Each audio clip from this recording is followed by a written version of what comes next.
Well, everything football is the name of the show, but if you know Matt and I, we have interests that beyond go beyond football, and I'm sure you all do too. So, with that in mind, we're going to go to what was it 2 weeks ago now that you were in Hawaii covering the Sony. Yeah, yeah, it was 2 weeks ago now. Okay, and so the tour has landed back stateside, hmm and you want to give us a report on what's going on out in California?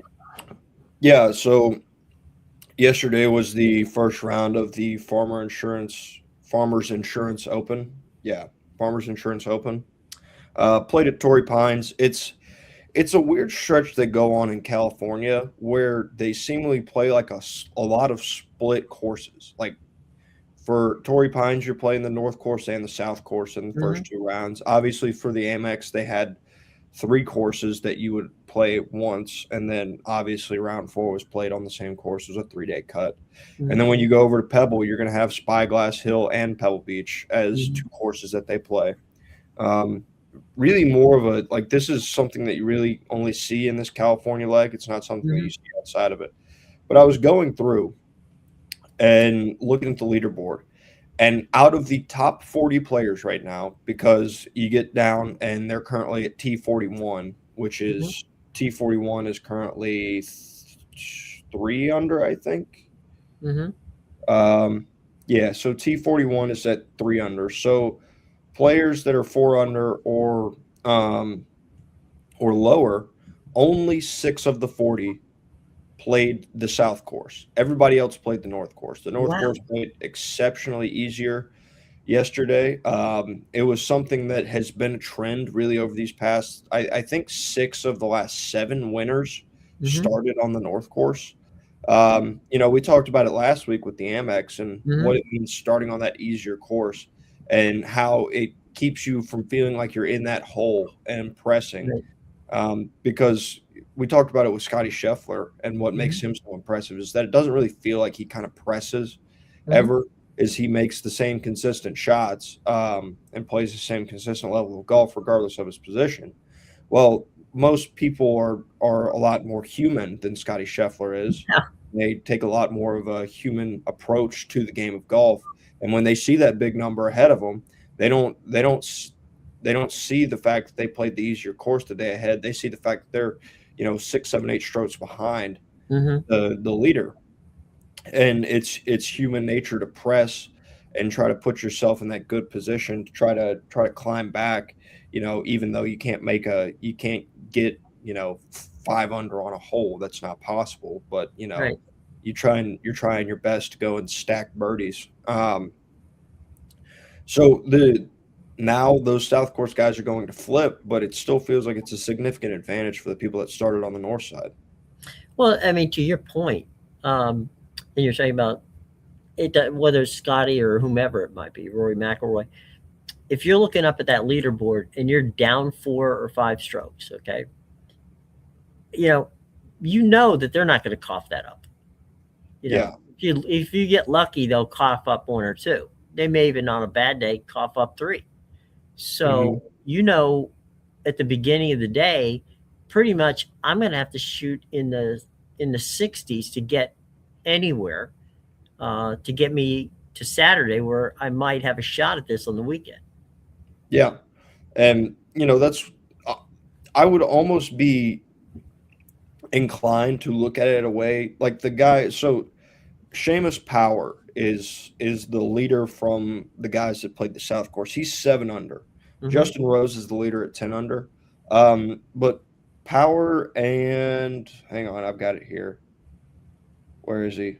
Max McGreevy. They're they're guys that I'm interested in this week because McGreevy posted 6 under yesterday playing the South Course.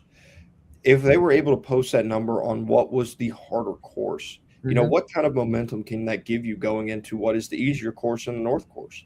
If you're McGreevy and Power, Power's 3 shots back, McGreevy's 4 shots back of Justin Rose, but they both know that they have the easier leg ahead of them. I think when you're able to have a day like that, I wonder if it doesn't give you a bit of like a almost a mental advantage going into the second round of this tournament. I'm sure it does. I mean, you've got to feel like, okay, I've conquered the tough part. Now, if I just can maintain and perhaps even increase on the easy one, I can coast home. Yep. Yeah. I mean, like Seamus Powers in the top five, having played the toughest course. He's the only person from the South course to be in the top five, or T5, fifth with ties. So I think that it's a tremendous advantage, and you also shouldn't be surprised if you're sitting there watching the golf tournament. This is going to have a lot of fluctuation Hmm. on this leaderboard because you do have it's a significant shift going from that South course to the North course in terms of how you're able to score on it. Um, the South course has that ocean front. Yeah. Some of those holes are just incredibly difficult. You've got that par three third that it's incredibly difficult to judge due to the drop off. Then you go over to that fourth hole where the left side's the Pacific Ocean, and Hmm. apparently, as somebody has famously said, um, I don't remember the story, but I read it yesterday talking about somebody was playing that fourth hole on the South course, Hmm. and there some caddy's golfer hit it into the water, and he pulled up a map after that fourth hole while the golfer was in the bathroom. He pulled up a Hmm. map and showed everybody. He said he had all of the United States of America on his right and the Pacific Ocean on his left, and he went left. So Yeah. it's a challenging course. You think about that par. That's one of the par fives they have, and I can't remember what hole it is. I think it's on the back nine, but Yeah. it's this long par five where if you hit it into the rough on either sides, it's Forget it's about it. automatically it's Yeah. automatically a layup hole and a three-shot hole. Like you're hoping that you make birdie off of that. So overall, it's an incredibly difficult course. Yeah. And hopefully you'll see the guys because some of the marquee names played that Hmm. South course and they did not play well. Xander Schauffele made his first start of 2026 yesterday, playing the South course. He shot one over, well outside the cut line. Brooks Koepka shot one over Hmm. yesterday, well outside the cut line as well. So there's a bunch of people that are big names on the outside of this cut line that I think the PGA Tour kind of needs to make this cut. Hmm.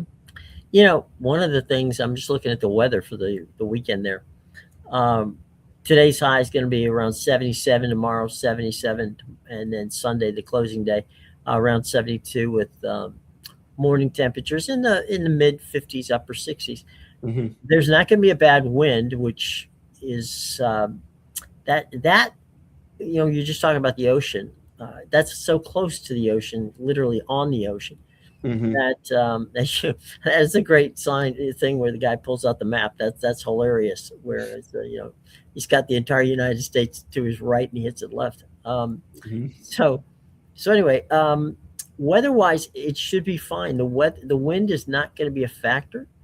It doesn't look like there's and this has happened in the past. It doesn't look like they're going to have the one thing they will have in the morning, and this is the only other day they're going to play early morning, is that there is a marine layer. So basically, it's fog. Hmm. It's not a situation of you can't see. It's just an extra heavy dew that you're going to get. Yeah. So that may factor into it. It may not. It just depends on how things go. But as the day Yeah. goes on, that's going to be burned off. And so if you have that, if you're lucky enough to have, let's say, I don't know, tea time after lunchtime, afternoon, you should be in good shape as far as conditions wise. Yeah. The dew is something that impacts the golf shots on the ground. It impacts Hmm. your lie and stuff like that. The way the ball comes off the club face, but also in the air, it can kill it. Like it can kill some distance. That marine layer can. That's an impact. Something that I noticed when I was watching it yesterday that I found Hmm. interesting is the rough there. It looks incredibly thick. Like Hmm. what I was watching both Kepka and Shoffley's groups yesterday, Hmm. and that was the one thing I noticed is the rough was very unforgiving yesterday. Hmm. I can't remember if it's been that bad, but like it was really thick when these guys were trying to get out of it. Um, like I remember watching a couple times these guys they'd get in the rough close to the green, Hmm. and their ball it was running by the pin. Like they couldn't stop the golf ball coming out of it. They pretty much just had to kind of almost take a hit and hope approach to the way they were playing those chip shots around the green in that heavy rough. That rough it reminds me a great deal of you know the courses in England, um, Hmm. the links courses. Where you basically are in a thatch Yeah, situation where your only shot is hitting the ball up and praying that it lands, without speed. yeah. Because you can't any backspin on it because you have to blast it to get it out. Well, that was something else that I noticed yesterday in watching those groups. I don't know if it was a them thing. I don't know if it's a course thing. I think I was leaning more towards it being a course thing. There was a few times I watched some of the chip shots that they're chipping from the fairway, or they're hitting a pitch shot from Mhm. the fairway, and these guys are hitting it, and where they're hitting it, they obviously had an expectation of some spin on the ball and Right, some check on the ball after a couple bounces, and that was not happening on the South Course yesterday. right. Well, I mean, there's there's 4 or 5 different wedges that you can use. Hmm. I don't think any of them that thatch is going to make it. If you get a little bit of backspin, you're lucky. Uh, Yeah, but it's more of a, like I said, it's more of an up and down. It's almost like a sand shot, right? You're yeah, hitting it and you're praying that you don't hit it too hard. yeah. Well, I was more when I was talking about the check is those Hmm. references I was talking about. These guys were hitting from the fairway, Oh, so okay, they were spots where you would expect spin on the ball, right. or you would But you weren't expect some getting check it. on the ball, and they weren't getting it yesterday, which I thought was very interesting, Yeah, and that that that's that started early. that's more of a course thing than Yeah, a a setup. And as again we spoke about this before, it is a public course. yeah, Uh, Now they do take it down for obviously for about a month before the event, so that the PGA can get it ready for an actual tournament. hmm, And it also is going to be interesting to see where the pin placements are. yeah, Because that has a great effect on what happens, given the fact that we just said about all the different little quirks of that golf course. yeah, yeah. The one and especially on that South Course when there's accessible pins like Hmm. I know yesterday watching hole 4 had a pretty accessible pin. It was really kind of in the middle back of the green away from a lot of the slopage that green had. Hmm. And yet the way that 4 plays and the slant of its fairway, it's still the defense of that hole made it very hard to stick it close to what was a relatively accessible pin. Yeah. Well, any thoughts about the weekend? Would give us a couple of guys you suggest that we follow. I mean, Rose is your outright leader right now, Hmm. which He's always fun to he's always fun to watch. yeah, and he's been playing really good golf. Hmm. Uh, really dating back to last year, he's played a lot of really good golf these last 2 years, which I think is almost a little bit of a surprise for some people. He Hmm. hadn't necessarily played as well um, in the previous years, but he's kind of brought his game back up, even in his more elder age compared to a lot of his competitors. Hmm. Um, I I find it interesting. The guy that's in second place right now, Justin Lauer, um, listening to his media availability yesterday after his round, he's in second. He's at 9 under. Um, he was talking about how he's not really focused on this tournament. He's focused on back home. I think his wife's either about to has had twins, something Yeah. like that, expecting twins. He Hmm. was talking about he's not focused on the golf course right now, Hmm. which, to be honest with you, I think puts him in a very dangerous position for this Hmm. tournament. I think he's in a great spot because when you are able to kind of take yourself mentally away from the game of golf, that takes Right. some of a good portion of your struggle out Hmm. from the game of golf. And so I think that he obviously has the ability based on what he shot yesterday on the North Course.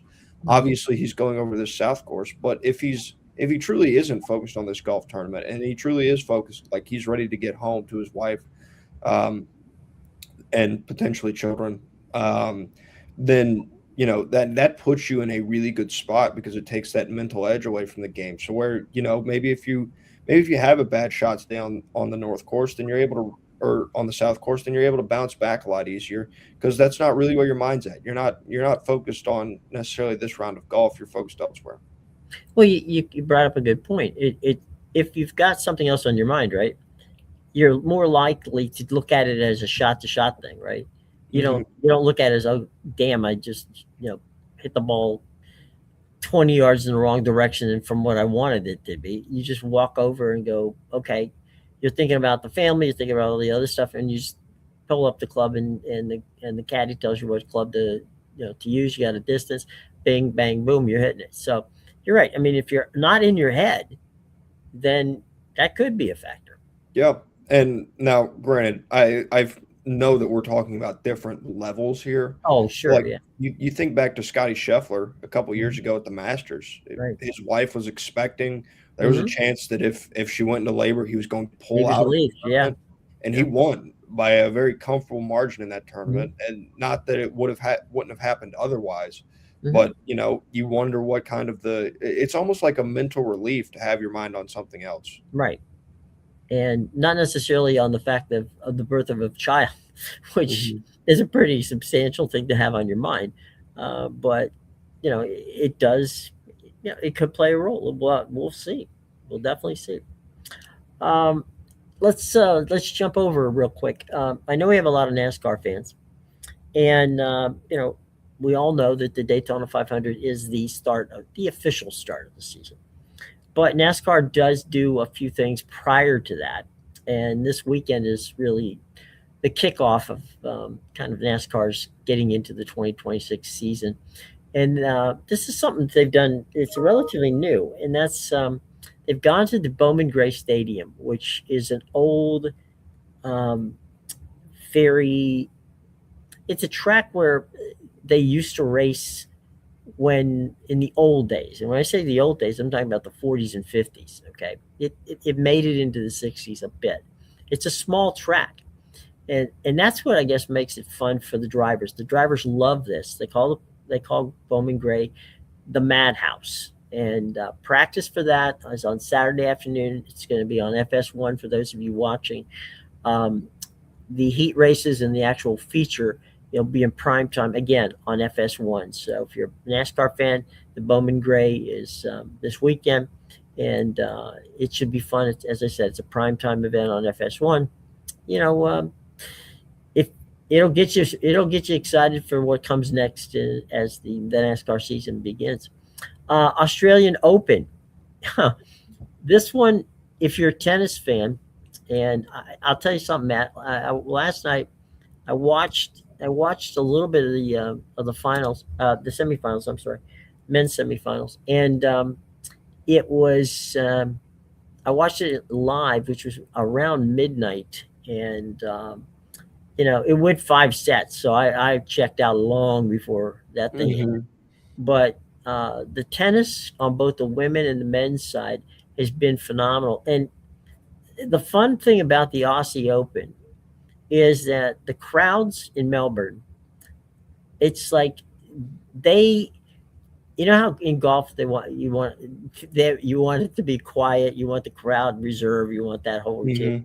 and that's kind of like a Wimbledon thing, right? The tennis, the etiquette of tennis is that the crowd's not rowdy or anything like that.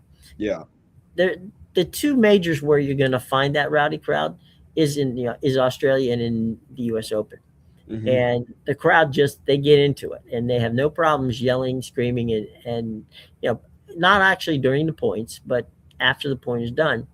It's not uncommon for people to let you know that they've had a few fosters down there, and definitely they're involved, they're engaged. So the women's final, should you wish to watch it, is tonight, okay, which is Saturday, all right, in Melbourne, and it's going to have number one ranked Ariana Sablenka, and she's been phenomenal this entire tournament, against number five Elena Rabalinka. Okay, so you've got two of the top five players in the world playing at 3:30 a.m. on ESPN. They will replay it for those of you who might not want to stay up until 3 o'clock in the morning. to watch the tournament. They'll replay it again on Sunday morning. Okay, so there you go on that. The men's final is Carlos Alcaraz, who is the world number one, and Novak Djokovic. Now, Djokovic has had a love-hate relationship with with the people in with the people down there in good old Australia. He and the Melbourne crowd have had more than their share of mix-ups, but as of late, Djokovic has won the crowd over. So we will see, but without question, Djokovic is going to have to have his A game because Alcaraz is just absolutely brutal, and he played a phenomenal five setter yesterday, and without question, he's uh, he's going to be tough to beat. But the Joker, you never can let the Joker. That would be an unwise thing to do. And we talked about the Farmers Insurance, Torrey Pines. That's on the Golf Channel for those of you who want to watch it today, Today it's on ESPN as well. and on ESPN as well. And this weekend it's on CBS. So Jim Nance has got the call on that one. So there you go. All right. We're going to move on. We got a lot of college basketball this weekend. Hmm. Let's talk. Let's talk ACC matchups. North Carolina, Georgia Tech. That's the tip off at noon on ESPN. Virginia at BC. That's 2 p.m. on the ACC network.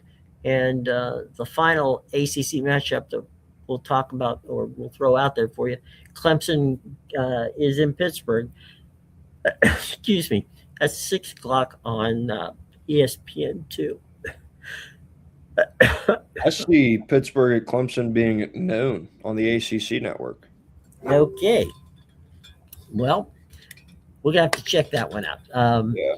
It's What's quite it called? possible that they moved it.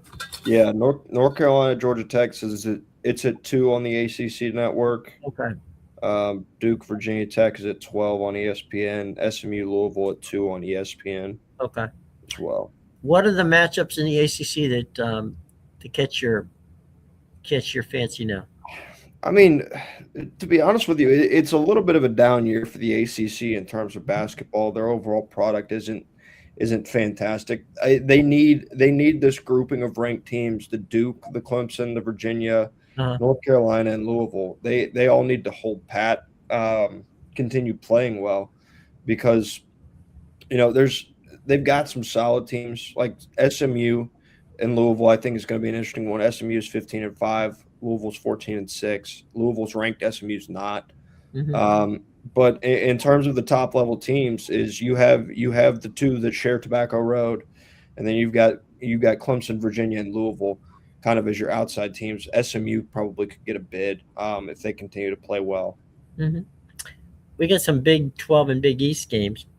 I'll just put them up there, and you'll check your local listings. I think now at this point, given that we things have been moved around here, so I'm not gonna give you the. I'll give you the network, but the times you'll figure out. Texas Oklahoma in basketball is not necessarily the same as the Red River rivalry, but some years both of those teams have good teams. Yeah, Texas is a team that's played better. They lost to Auburn this week. They're 12-9. But when they played Georgia, who at the time was ranked 21st, they beat them by 20. They've beaten number 10 Vanderbilt by 16 points. Mhm. Let me double check my math. Yes, 16 points. They beat Alabama on the road by 4. So Mhm. they've got some good wins, but then you look at their last 3, and they have that 20-point win over Georgia, but they also lost to Kentucky in Lexington by 5, and then they lost at Auburn by 6. So they really need this game. They're running out of the element of time. Texas is at 12-9. They have to go on a run and win a significant stretch of games. They can't just win a couple and lose one. Like, they need to Right. go on a run and win consecutively if they're going to make a run for March. Right. We got a couple of Big East ones. They're marquee names. Marquette is in Jersey taking on Seton Hall. That's going to be on FS1. The other game is on FS1 as well. It's part of a doubleheader. That's Xavier versus DePaul. So those are the two matchups in the Big East this week. From that standpoint, couple of rivalry games, couple of top 15 showdowns. So Yeah. uh, that's it's all you can ask for as we head into late January and just about ready to go into February, where things are going to get very interesting very fast. Yeah. Another matchup that's tonight, Michigan and Michigan State is a top 10 battle. Michigan's 19-1, Michigan State 19-2. Michigan coming off their first loss of the season to Nebraska Hmm. um, earlier this week, which I found interesting. Michigan's a 1.5 point favorite on the road. This is obviously a rivalry game. They have it's pretty much been openly stated Hmm. their distaste for each other dating back to last year. Yeah. Dusty May's comments on a Michigan State tradition for the seniors, Hmm. how the Michigan basketball team kind of interrupted that last year, taking issue with the Michigan State players at their own logo, mind you. So there's a rivalry aspect to this. Both teams are playing well. Obviously, you're going to have a battle for the Big Ten regular season title. This is going to be a determining game in that. Obviously, you have Nebraska, the team that beat Michigan, that's currently undefeated in the Big Ten Hmm. right now as well. The we all know of the rivalry of Ohio State and Michigan in football, but when it comes to basketball, the rivalry is the Michigan State. Now, obviously, um, there's Florida State, there's Georgia Tech. I mean, we all know that there's the in-state rivalries, and oftentimes, as is the case with with Florida Georgia, Florida Georgia to Florida means more than Florida State, or I assume it means more than Georgia Tech to the Georgia fans. But in basketball, Michigan and Michigan State is the rivalry in the state of Michigan. Uh, Hmm. because over the years, I mean, Michigan State has had tremendous basketball teams, obviously with Magic Johnson and a number of different teams that they've had with under Tom Izzo, and obviously the University of Michigan has had some phenomenal teams. So Michigan basketball is a pretty serious, combination when it comes to Michigan State. So yeah, they don't like each other. Yeah, I will go back and correct. I misspoke. Michigan beat Nebraska by 3, handing Nebraska their first loss of the season. Okay. Michigan's loss, the lone loss this year, came at home against Wisconsin. Wisconsin won by 3. Here's a couple of interesting ones, and for the weekend, Cincinnati's at Houston, Hmm. and those are two teams that a couple of years ago weren't in the conference. Now they're two teams that are giving everybody else in the conference, a run for their money. Yeah, They face each other. They're playing at Hofheinz Pavilion down in Houston. And then the nightcap, the late night game, is San Diego State at Utah State. Those are two games that if you're a college basketball fan, might pique your interest over the weekend. yeah. You've got so in the Big 12 as well. BYU goes on the road to visit Kansas. That's a 13 versus 14 matchup. Kansas Hmm. is favored by 4.5. Ole Miss, a team that's playing a little bit better. Hmm. They've figured out how to use AJ Storr coming off the bench. They'll go on the road to Vanderbilt, who's 18-3 right now. Hmm. Kentucky in the SEC goes to Arkansas. Kentucky, obviously, this is the matchup of the team that John Calipari used to coach and the team that he currently does coach. Right. Mark Pope's been heavily criticized this year for the play of the Kentucky basketball team. It has not been good, but that's a win right there going on the road to Bud Hmm. Walton, that would warm the hearts of many Kentucky fans in the midst of this cold snap. You also you also have Texas Tech going on the road to UCF in the Big 12 as well. Texas Tech 3.5 point favorite on the road. This is where you get those upsets, those maybe there's a little bit of the sleeper team. UCF's played well. They've got the same record as Texas Tech. Obviously, don't have the number next to their name to go with it. That's probably in large part due to what they played in the non-conference schedule. And you also have, this is just one that I know, but you've got 16-4 Texas A&M, a team that currently leads the SEC in the conference standings, going to Georgia, a team that's been struggling as of late to close out games and rebound. I mean, I could probably go on. I've watched this Georgia basketball team a good bit this year. It's been a little bit more fun than it has been in the past, but good Lord, are they an infuriating team to watch down the stretch. They can drive you nuts, huh? They can't rebound. They sacrifice defense in hopes of this offense and pace, but their offense has gone downhill. They don't play well in critical positions late in games. Mm-hmm. Like they've lucked their way into a couple of close wins late, because when you watch these guys play late in the fourth quarter and even in overtime periods, sometimes you just sit there and scratch your head and go, "What the hell were you doing?" I mean, in their last game, they lost to oh God, why am I just blanking on the team? They lost to Tennessee by a point. You know why they lost to Tennessee by a point? They had the last possession in the game.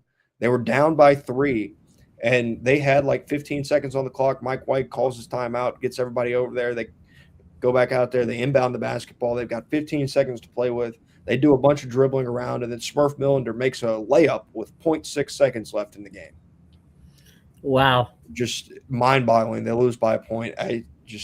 The some of the decisions that have been made down the stretch are mind-boggling, but I've also been reminded as I've been watching, trying to remind myself as well, that this is a Georgia basketball program that a couple of years ago was in a really bad spot.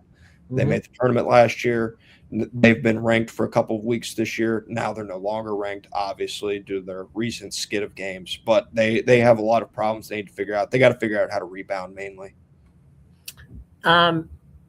There's a Saturday night game in the NBA, and that's going to be the Lakers and the Warriors. Okay, and you got LeBron and you got Steph. Mike, my understanding, it's fun to watch. It's always fun to watch Steph play. It can be fun to watch LeBron play, depending upon how good he is. But I'm wondering how much longer that the NBA can roll these two teams out there, and because they're not neither one of them are championship caliber teams. How much longer can they run these guys out there in prime time, assuming that people are going to want to watch it? Yeah. What I will say, a little bit jump of the gun on 2/7. That's on February 7th, Saturday, February 7th. That's when the Warriors and the Lakers play. This Saturday, it's the Mavericks and the Rockets in prime time, 8:30 ABC.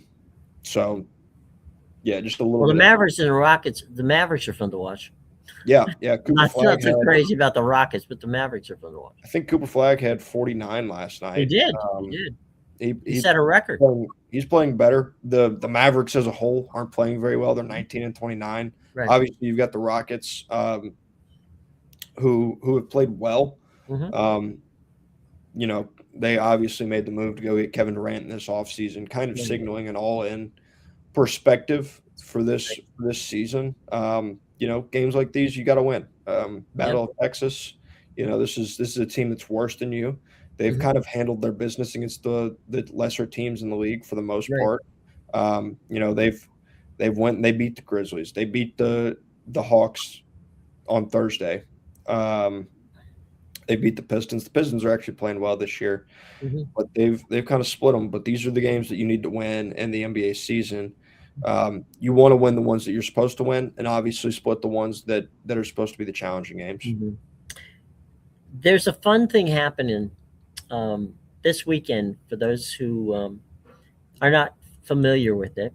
There is in Tampa, there is a festival, and it's much like Mardi Gras. Technically, actually, it's bigger than Mardi Gras because it lasts longer and there's more people. It's Gasparilla. Now, Gasparilla is based on a pirate invasion, supposedly. by a pirate by the name of Jose Gaspar, who came in and took over the city. Now, that's whether that happened or not, I have no idea, nor does anyone else for that matter. But what it does do, and has done for almost 100 years now, it has given the city of Tampa this concept and idea and fun thing that where they do is they transform the city into a situation where the pirates actually take over the city. Now, what happens on this Sunday is that there will be a pirate invasion. There's an armada of ships. It's really cool. You've got these two or three pirate ships that come. They land and they physically, the mayor is there and they physically take over the city. There's a parade that goes with it. After the parade this week, the cool thing that's going to happen is that there's going to be a hockey game. Now, you would say, okay, fine, big deal. All right. Here's the hook. The hook is they're actually playing this game outside in Florida in a football stadium. It's, I'm curious as to how that ice is going to hold up, but, be that as it may. They've already sold. It's a sellout crowd of 60,000. It's going to play at Raymond James Stadium. They've got this really cool ice in the middle of what, in essence, is a pirate map, like a treasure map. They've tricked the stadium out to look like like a pirate. A whole bunch of pirate. They've got the pirate ship in the stadium for the which if you've ever watched an NFL game, you've seen it there. So you've got that there. It's just a cool situation. I mean, I know a lot of people are not necessarily hockey fans. All I'm saying here is 6:30 on Eastern time on ABC and ESPN Plus. You might just want to hang out and just check it out for a few minutes. It might be fun for you to see. It's fun to watch these guys play outside because they love doing it. But normally it's in cold. It's not normally done outdoors in a stadium in Florida. So let's see how long that ice, goes. Now, the good news for the hockey folks is that the temperatures in that area are going to be unseasonably cool. All right? Mhm. So that part helps. But whether or not that ice is going to hold up for the entire time, we'll sort of have to see how that works. But Yeah. fun thing there. Also in hockey, I'm 98% sure it's this weekend. They're doing something called Hockey Valley, where they're playing in Happy Valley. They're playing in Beaver Stadium. Yeah, Oklahoma State and Penn State are playing. Oklahoma State. Yes. They, man, that's interesting. I didn't know they even had a hockey team. Yeah. Yeah. And then also, just a quick update on the portal. Darian Mensah has officially committed to Miami. Okay, That was expected. Once him and Duke came to a legal resolution, that right. was always going to be the destination that he had after entering the portal. You know, I he actually here's a quote from him when asked if he had any message to Duke fans. Mensah was quoted as saying, "What do I want to say to Duke fans? I'll probably just leave that alone. To be honest, they're pretty hostile towards me. I'm obviously grateful for all the support I've received during the season. Duke's Mhm. a special place. I've got nothing but good things to say about that place. Changed my life in the best way possible. Grateful."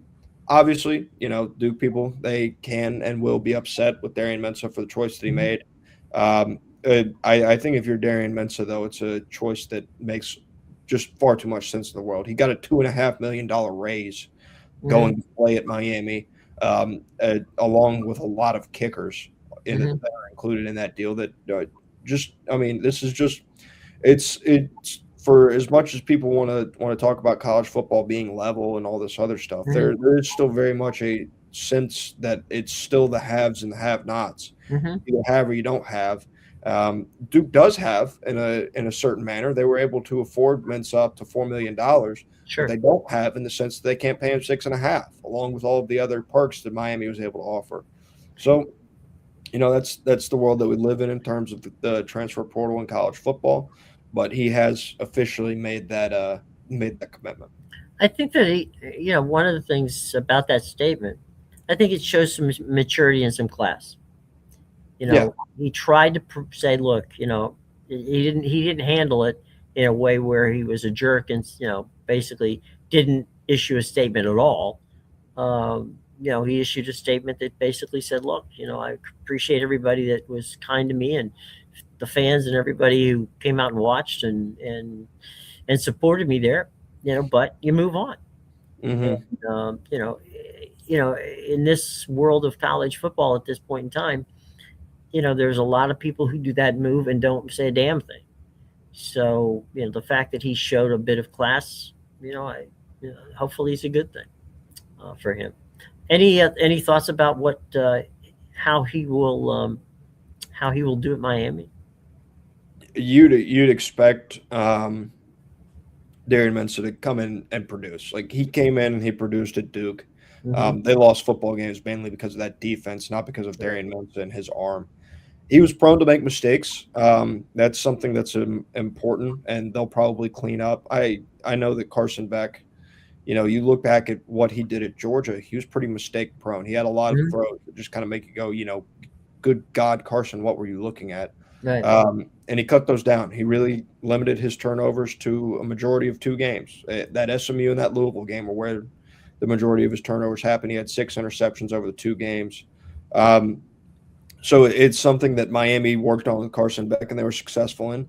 It's something that they'll work on with Darian Minson and be successful in. But I'll tell It, you what, playing quarterback gets a lot easier when your line is as good as Miami's line is going to be, and when you have Malachi Tony, who you can toss a little screen pass to, and he can turn it into a 75-yard touchdown. right. The By the way, the University of Miami has two quarterback. Um, it's not really coaches; they're more along the lines of advisors, Hmm. and they happen to be the Greasy family. One is Brian and one is Bob. Uh, Hmm. they're unpaid, and they come and they work with the quarterbacks there. Yeah. They obviously have an offensive coordinator and a quarterback coach, but Hmm. those two guys spend time um, working with the quarterback. So I'm thinking that if Carson definitely benefited from having those guys hanging around, I'm quite certain that Mensa is going to have uh, the same luck from a standpoint of being able to enjoy having two incredibly gifted people around talking about how to be a better quarterback.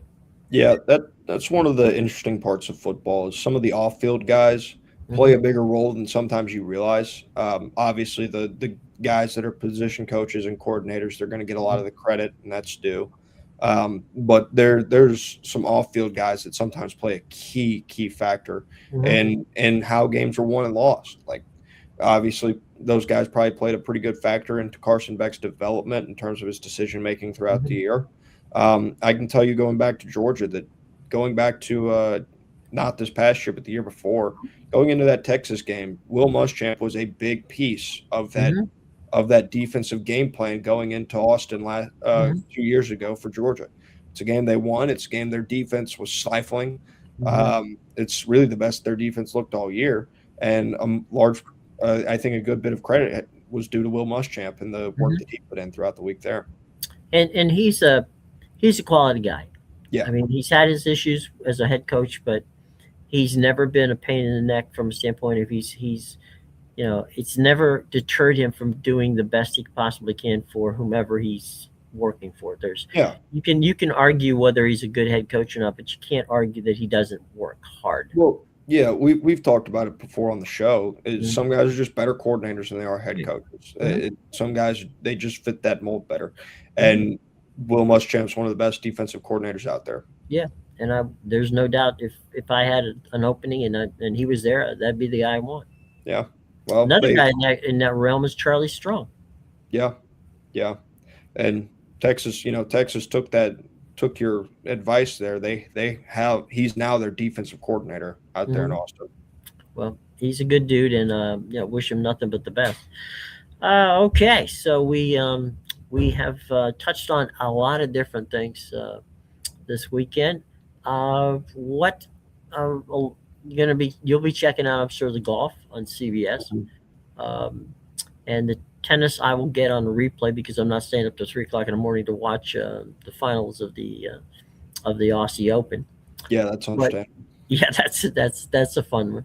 But we're getting close there. And a quick update: we talked a little bit yesterday about baseball, and what happened yesterday was uh, Mark Lerner, who is the president of baseball, he's the owner and president of baseball operations for the Washington Nationals. Came on and talked about why he went with national the Major League Baseball TV. We talked about that Hmm. yesterday, Matt and I. And he said because when they left Masson, when they were able to do that. Um, he is minority owner of the Washington Capitals and Washington Wizards. They play on um, they play on um, Monumental Sports Network, which he also owns a minority stake in. So everybody in the world thought, okay, well, he's going to go to Monumental Sports.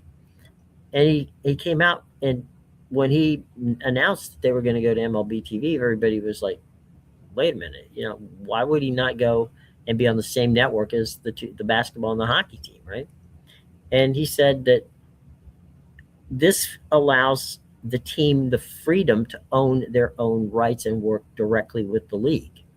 Anything else I did, meaning going to Monumental Sports, meant that I was sharing money and sharing everything with Monumental Sports. Not that I don't want that to happen, because again, bottom line for both of them, he's on it, right? But he said the best thing for baseball and for the teams that do not have this, super relationship with regional sports is for me and the team to align ourselves with the league. And so that was his evaluation as to why he skipped over a regional network, which he literally owns, a minority portion of, Hmm. to go ahead and strike out and cast his lot with Major League Baseball. And we talked about how we hope that more of those 16 teams that are out there now um, take a look at that. Yeah, yeah. They have to figure out the way they're going to provide their coverage this year. And it is extremely apparent that going with the MLB is going to be the most customer friendly model. And Mhm. when you've kind of tossed out the ability to truly make a good profit, in the way that a lot of these teams, Mhm. like, it's just not possible based on the time of the cycle Sure. that you're in terms of your media, then why would you not chase something that's as consumer friendly as possible, which is what the MLB is offering. Well, the other part of the equation is why would you, you have, it's the old fool me once, shame on me, or shame on you, fool me twice, shame on me. You've been in this cycle of regional sports and you're going to enter it a third time? Yeah, It makes no sense. I yeah, mean, in one hand, do you want to align yourself where you know that Major League Baseball is going to take care of you versus aligning yourself with a group of people who you don't know whether they can take care of you because they didn't the first time? yeah. Yeah, they've failed multiple times to deliver. They continue to go back to them for some reason. Still seem somewhat set on going back to them. Yeah. At least when you were talking about the Braves yesterday, which is odd. But at some point you would assume that cooler heads will prevail and common Yeah. sense will win out, in those rooms. But we won't know until we know. Right. And the other thing is we're just a few days away from the 1st of February, Hmm. and there's no way that they're going to have a regional sports network put together, any of them, by that period of time. No, And the no. other one, the one that we know is existing at FanDuel at this point, has said at the end of the year they're going out of business. And a Hmm. lot of people think they're going out of business before then. Yeah. So, you know, and their whole thing is unless someone buys us, and they had the chance to sell the DAZN and they passed that one up. So, it is what it is. So keep tuned, folks. We will keep you posted on what's going on there. Matthew, have a lovely weekend, my friend. Stay warm, and enjoy the golf. We'll have a chance on Monday to come back and talk about what's going on. And oh yeah, that football game being played out in the San Francisco Bay Area, we'll begin to look a little bit into that. It's going to be a good week next week. So hope you have a wonderful weekend, everybody. For Matt, I'm Jim. Take care, everybody.